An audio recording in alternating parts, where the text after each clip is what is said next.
Pemirsa, jika Anda saat ini berstatus sebagai orang tua, maka inilah tugas utama Anda. Dan ingatlah ketika Luqman berkata kepada anaknya di waktu ia memberi pelajaran kepadanya, "Hai anakku, janganlah kamu mempersekutukan Allah. Sesungguhnya mempersekutukan adalah benar-benar kezaliman yang besar." Al-Quran Surah Luqman ayat ke-13. Itulah perintah Allah Jalla Jalaluh kepada setiap orang tua. Perintah untuk memberikan ilmu tauhid kepada seluruh buah hatinya. Dan sampai di situ berlanjut perintah Allah untuk setiap anak kepada kedua orang tua. Dan kami perintahkan kepada manusia berbuat baik kepada dua orang ibu bapaknya. Ibunya telah mengandungnya dalam keadaan lemah yang bertambah-tambah dan menyapihnya dalam 2 tahun. Bersyukurlah kepadaku dan kepada dua orang ibu bapakmu. Hanya kepadakulah kembalimu. Islam adalah agama yang menjadi rahmat, bukan rahmat yang turun bagi sekelompok manusia saja, tapi berlaku bagi seluruh manusia, bahkan semesta alam. Dalam Al-Quran, salah satu cara manusia mengenal rahmat dari Allah Azza wa Jalla dari asuhan ibu dan bapaknya, mengasuh dan mendidik anak agar tak terjerumus bahaya syirik, menjadi kewajiban utama seorang manusia. Mendidik akhlak anak menjadi tugas setiap orang tua. Berkepribadian dan karakter yang mulia sesuai Quran dan Al-Hadis. Agama yang mengenalkan alam akhirat sebagai alam yang terakhir. Dan semua akan kembali kepada Allah Jalla Jalaluh.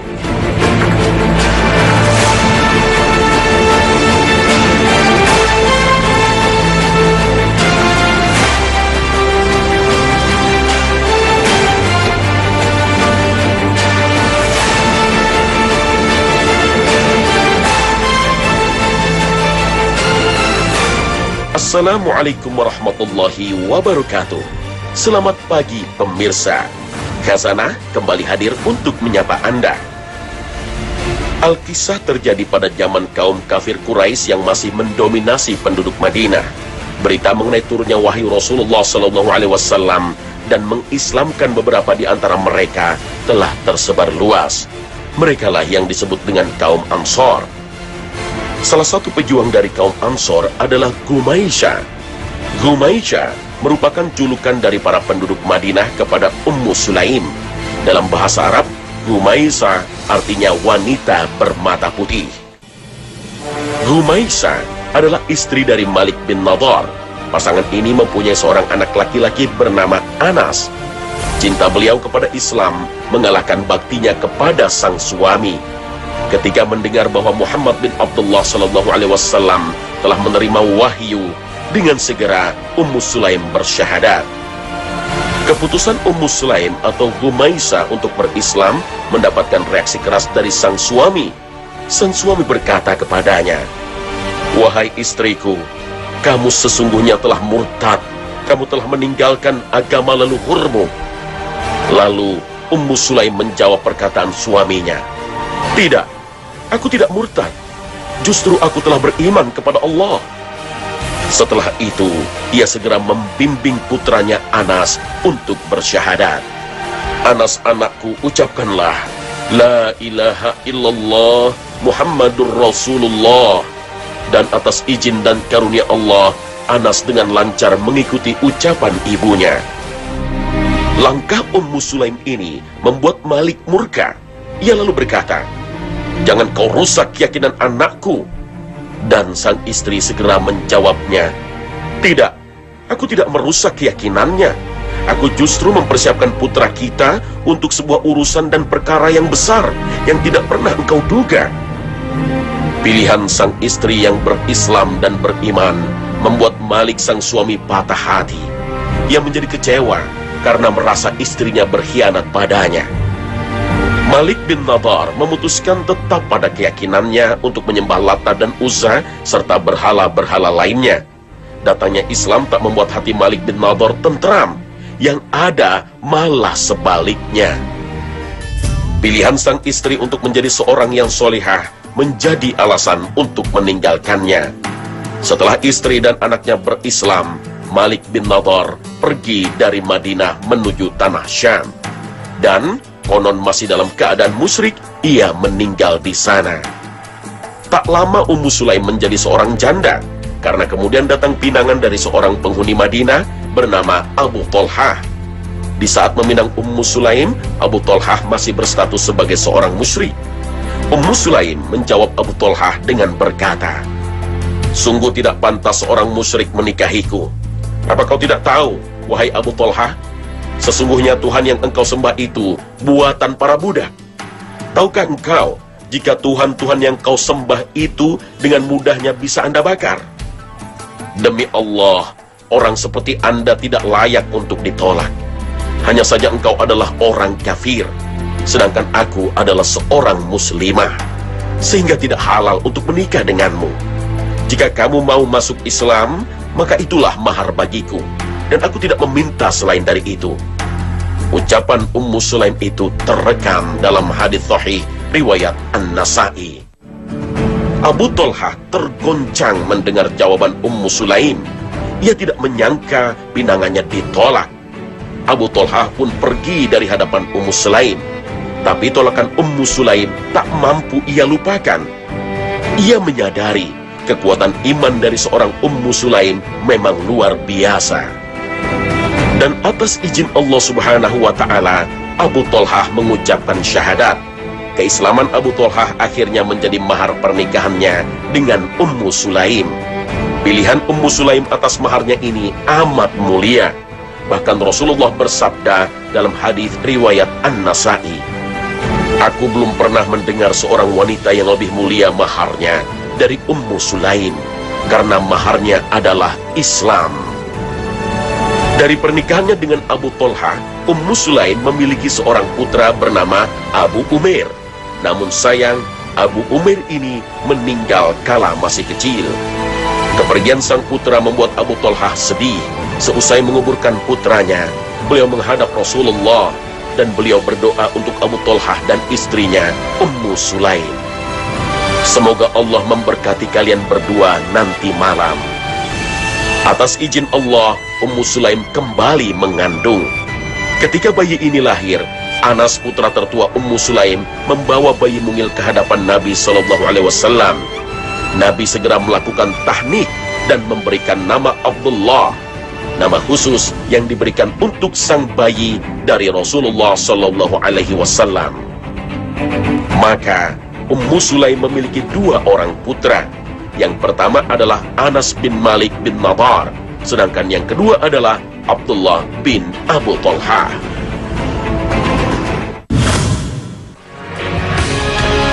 Tak sampai di situ, perjuangan Ummu Sulaim bagi Islam tak mengenal batas.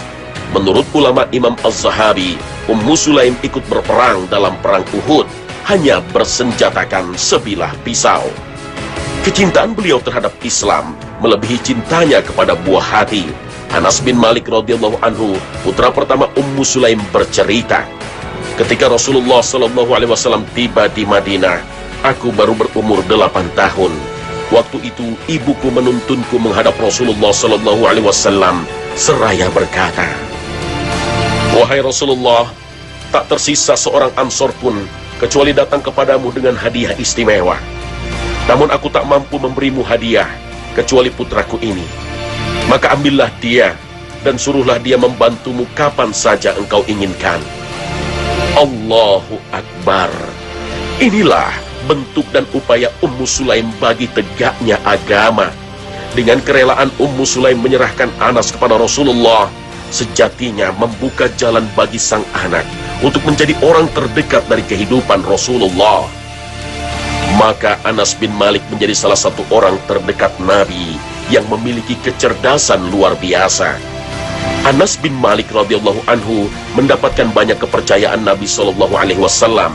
Beliaulah yang menjadi saksi mata kehidupan Nabi nyaris selama 24 jam. Sabda, keputusan, dan kebiasaan Nabi SAW masuk dalam catatan Anas bin Malik dan menjadi rujukan. Anas bin Malik radhiyallahu anhu termasuk 7 sahabat Nabi SAW yang paling banyak meriwayatkan hadis. Beberapa buku rujukan menyebutkan bahwa Anas bin Malik radhiyallahu anhu meriwayatkan 2286 hadis. Dari sang putra Ummu Sulaim inilah kita bisa mempelajari dan meneladani sunnah Rasulullah sallallahu alaihi wasallam. Anas bin Malik radhiyallahu anhu mewarisi kesetiaan dan kebulatan tekad dalam menjaga agamanya, sehingga Rasulullah sallallahu alaihi wasallam berdoa secara khusus untuk sang putra Ummu Sulaim ini. Ya Allah, perbanyaklah harta dan keturunannya, serta panjangkanlah usianya. Qadarullah, doa Rasulullah diijabah Allah Jalla Jalaluh. Anas bin Malik radhiyallahu anhu wafat pada usia 103 tahun. Merupakan sahabat Rasulullah sallallahu alaihi wasallam terakhir yang wafat. Pada saat Nabi wafat, usia Anas bin Malik sekitar 21 tahun. Sejak itu, beliau menjadi sahabat penyebar sunnah Nabi sallallahu alaihi wasallam selama 82 tahun. Selama hidup, Anas bin Malik radhiyallahu anhu juga mendapatkan karunia harta. Salah satunya karunia kebun yang luas, dan atas izin Allah, menurut riwayat, kebun beliau berbuah 2 kali dalam setahun. Padahal kebun-kebun yang lain hanya berbuah sekali dalam 1 tahun. Doa Anas bin Malik radhiyallahu anhu juga mustajabah.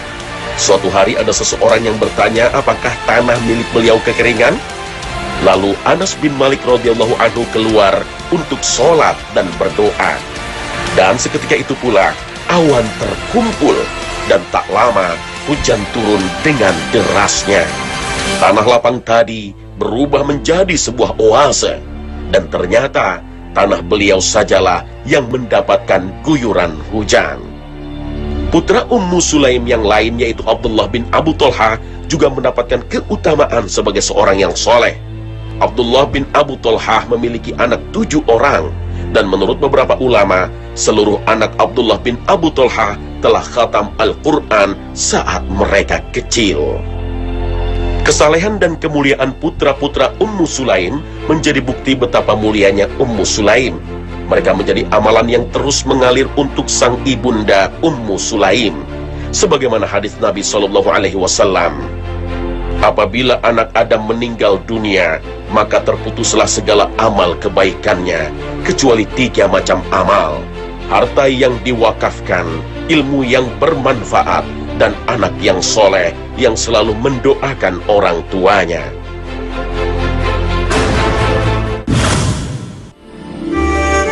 Kisah kedua seputar orang tua yang mulia terjadi di abad kedua Hijriah. Al-Kisah, ada seorang yang bernama Al-Mubarak. Al-Mubarak adalah seorang budak, namun ia bisa meraih kemerdekaan dari tuannya. Setelah menjadi seorang yang merdeka, ia bekerja sebagai seorang pegawai di sebuah perkebunan delima. Pada suatu hari sang pemilik mengunjungi kebunnya. Ia membawa teman-temannya turut serta untuk menikmati buah delima di kebun. Kemudian ia berkata kepada Al-Mubarak, "Berikan kepadaku 1 buah delima yang manis." Maka Mubarak membawa beberapa petikan buah delima. Namun seluruh buah petikan Al-Mubarak pahit. Kemudian pemilik kebun berkata kepadanya, "Apakah kamu tidak bisa membedakan antara yang manis dan pahit?" Kemudian Mubarak mengatakan, "Wahai tuanku, engkau belum memberikan izin kepadaku untuk mencicipi buah tersebut." Maka pemilik kebun berkata, "Kamu sudah menjaga kebun ini selama 1 tahun. Bagaimana mungkin engkau belum pernah mencicipinya sama sekali?" Pemilik kebun berpikir bahwa Mubarak telah berbohong. Kemudian sang majikan pun bertanya kepada tetangganya, dan tetangganya membenarkan perkataan Mubarak. Mereka berkata bahwa Mubarak memang sama sekali belum pernah mencicipi buah delima di kebunnya.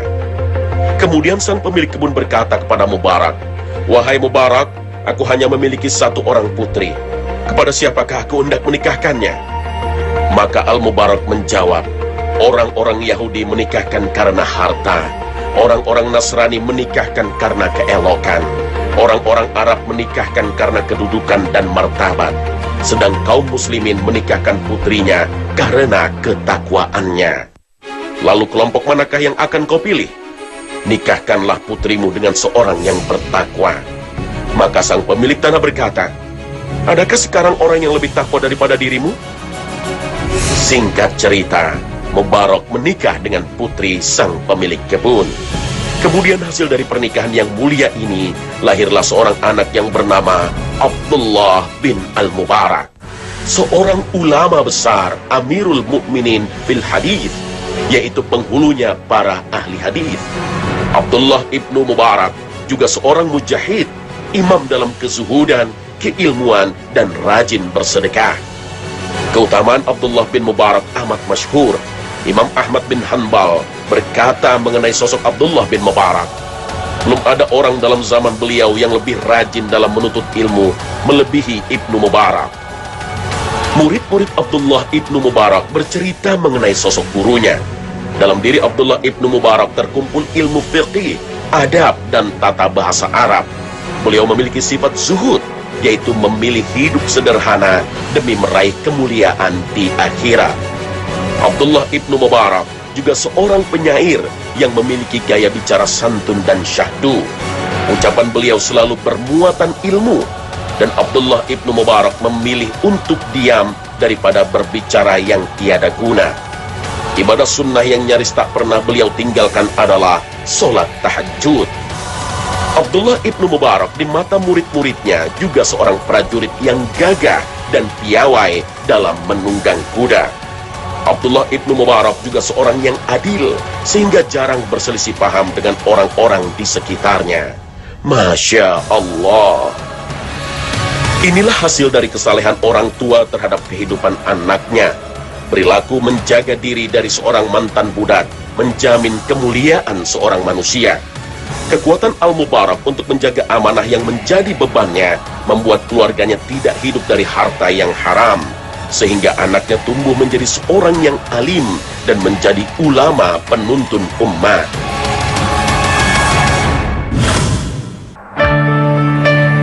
Kisah lain dari orang tua yang mulia juga terdapat di Persia, masih di abad kedua Hijriah. Kala itu hiduplah seorang laki-laki bernama Ismail bin Ibrahim bin Al-Mughirah. Ia adalah seorang keturunan Persia yang hidup di daerah Bukhara. Saat ini wilayah Bukhara masuk dalam teritori negara Uzbekistan di region Asia Tengah. Bukhara di masa itu menjadi pusat ilmu Islam setelah Madinah, Damaskus, dan Baghdad. Ismail adalah seorang yang memiliki sifat wara, yaitu berhati-hati terhadap perkara-perkara yang sifatnya syubhat atau meragukan. Ismail menjauhkan diri dan keluarganya dari perkara yang haram, dan Ismail merupakan seorang ulama dalam mazhab Maliki. Ismail dan sang istri mendapat karunia buah hati, namanya Abu Abdullah Muhammad bin Ismail bin Ibrahim bin Al-Mughirah bin Bazrizbah Al-Jufi Al-Bukhari. Anak ini lahir pada tahun 94 Masehi dan biasa dipanggil Al-Bukhari. Tapi beberapa saat setelah kelahirannya, Al-Bukhari terserang penyakit buta, dan Allah menakdirkan Al-Bukhari menjadi yatim sejak kecil.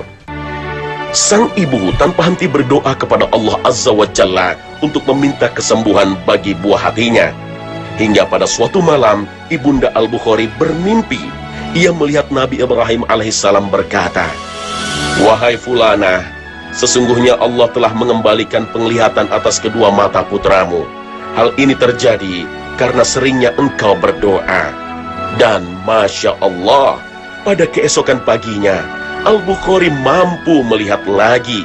Al-Bukhari mampu melihat keindahan dunia, kira-kira di usia 10 tahun. Setelah terbebas dari penyakit buta, ibunda Al-Bukhari memberi anaknya fasilitas tanpa batas dalam hal pendidikan.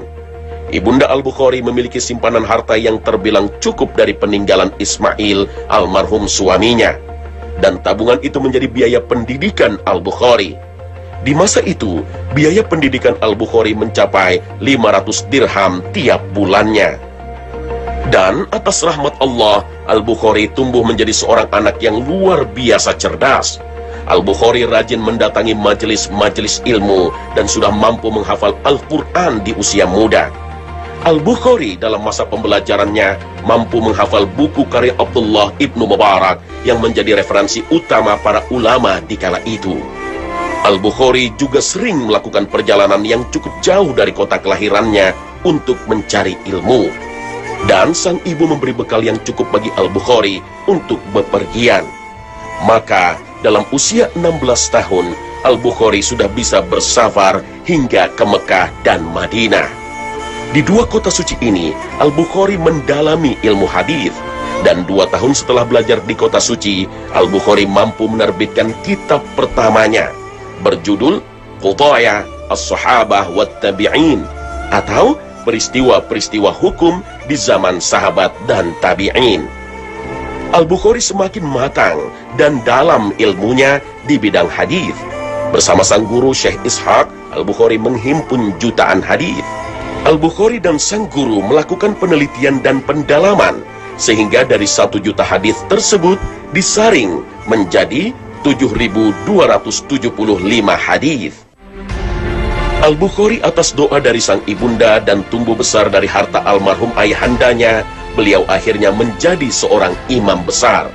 Kecerdasannya dan kekuatan hafalan Imam Bukhari membuatnya mampu menghafal 100.000 hadis yang sahih dan 200.000 hadis yang tidak sahih.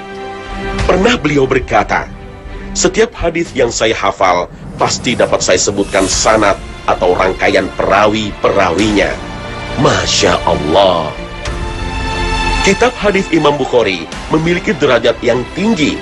Bahkan para ulama menyebut beliau dengan julukan Amirul Mukminin fil Hadis, yang artinya pemimpin kaum mukmin dalam hal ilmu hadis. Semua ulama dunia hingga masa kini selalu merujuk kitab hadis beliau. Hadis riwayat beliau menjadi referensi utama keilmuan Islami, bersama kitab hadis karya Imam Ahmad, Imam Muslim, Abu Dawud, Tirmizi, Nasa'i, dan Ibnu Majah. Maka pertanyakan, bila ada umat muslim yang meragukan hadis riwayat Bukhari, bisa jadi kurang ilmu. Pemirsa, inilah bukti betapa mulianya perjuangan orang tua menentukan masa depan anaknya. Seorang ayah yang tak rela menjadikan harta haram menjadi sumber makanan, menjadikan keluarganya penuh berkah. Begitu pula doa seorang ibu yang tulus memohon demi kesembuhan anaknya mendapatkan ijabah dari Allah. Maka, sungguhlah orang-orang yang mampu mendidik anaknya hingga menjadi figur ulama dan teladan bagi umat.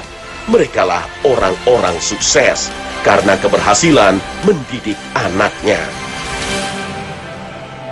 يا أيها الذين آمنوا قوا أنفسكم وأهليكم نارا وقودها الناس والحجارة عليها ملائكة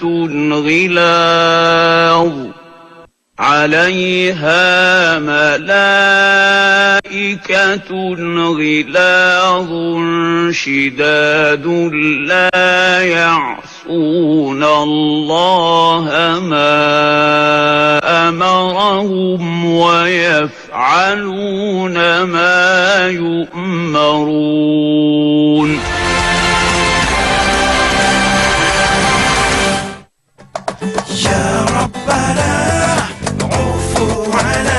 Nah pemirsa, inilah akhir kebersamaan kami.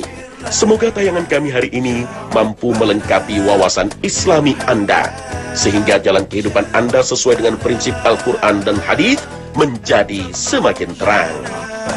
Akhir kata, wassalamualaikum warahmatullahi wabarakatuh.